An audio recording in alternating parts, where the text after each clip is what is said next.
ओम शांति। बाप दादा मधुबन।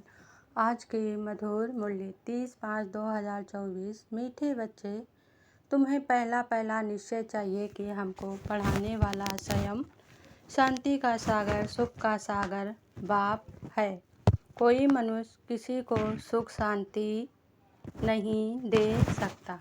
प्रश्न: सबसे ऊंची मंजिल कौन सी है? उस मंजिल को पाने का पुरुषार्थ क्या है? उत्तर: एक बाप की याद पक्की हो जाए, बुद्धि और कोई की तरफ ना जाए, यह ऊंची मंजिल है। इसके लिए आत्म अभिमानी बनने का पुरुषार्थ करना पड़े।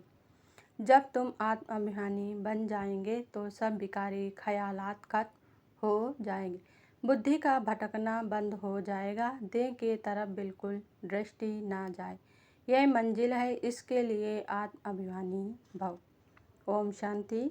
रूहानी बच्चों प्रति रूहानी बाप बैठ समझाते हैं। इनको ब्रह्मा बाबा को रूहानी बाप नहीं कहेंगे।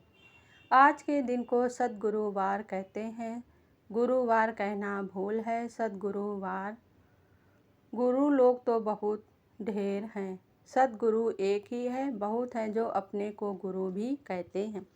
आज की मुरली से मुख्य 10 पॉइंट। पहली पॉइंट: ब्रह्मा में ज्ञान कुछ भी था नहीं, अभी भी कहेंगे इनमें सारा ज्ञान तो है नहीं। संपूर्ण ज्ञान तो ज्ञान सागर परमपिता परमात्मा में ही है। दूसरी पॉइंट: ताकत का मतलब यह नहीं कि कोई को घूसा मारो जो गिर पड़े, नहीं, यह है रूहानी ताकत जो रूहानी बाप द्वारा मिलती है। याद के बल से तुम शांति को पाते हो और पढ़ाई से तुमको सुख मिलता है। तीसरी पॉइंट: शांति का अर्थ ही नहीं जानते, अभी तुम बच्चे जानते हो। बाबा ज्ञान का सागर है और कोई साधु संत गुरु आदि शांति का सागर हो ना सके। चौथी पॉइंट: यह विकार तुम्हारा सबसे बड़ा दुश्मन है, इनको छोड़ो। फिर जो नहीं छोड़ सकते हैं वो कितना झगड़ा करते हैं।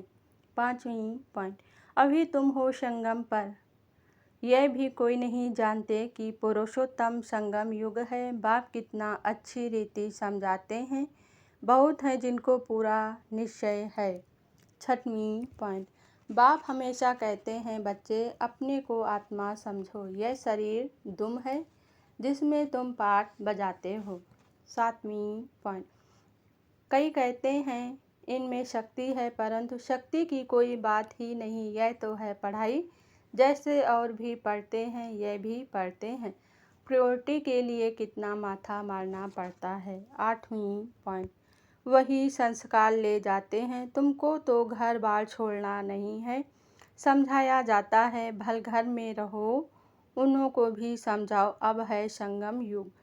पवित्र बनने बगैर सतयुग में देवता बन नहीं सकेंगे। नवीं पॉइंट: मैंने 12 गुरु किए, उन सबको छोड़ना पड़ा। गुरु ने तो ज्ञान दिया नहीं, सद्गुरु ने अचानक आकर प्रवेश किया, समझा पता नहीं क्या होना है। गीता में भी है ना, अर्जुन को भी साक्षात कराया। 10वीं पॉइंट: बाप आकर अंतिम जन्म में देही अभिमानी बनाते हैं तो मुश्किल भासता है। पुरुषार्थ करते करते कितने थोड़े पास होते हैं, 8 रथ निकलते हैं।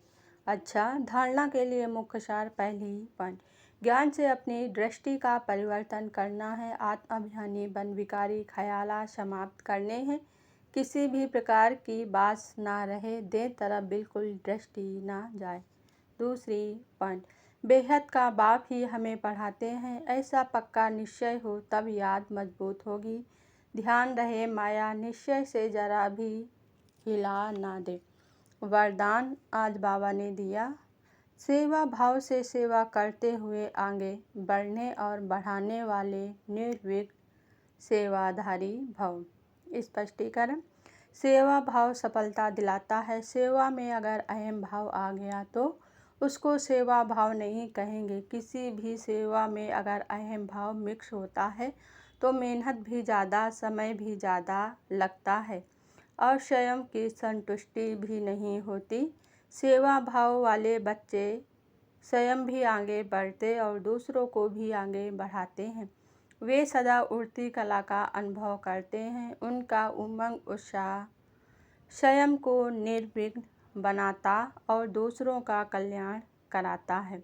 स्लोगन आज बाबा ने दिया, ज्ञानी तू आत्मा वह है जो महीन और आकर्षण करने वाले धागों से भी मुक्त है। ओम शांति।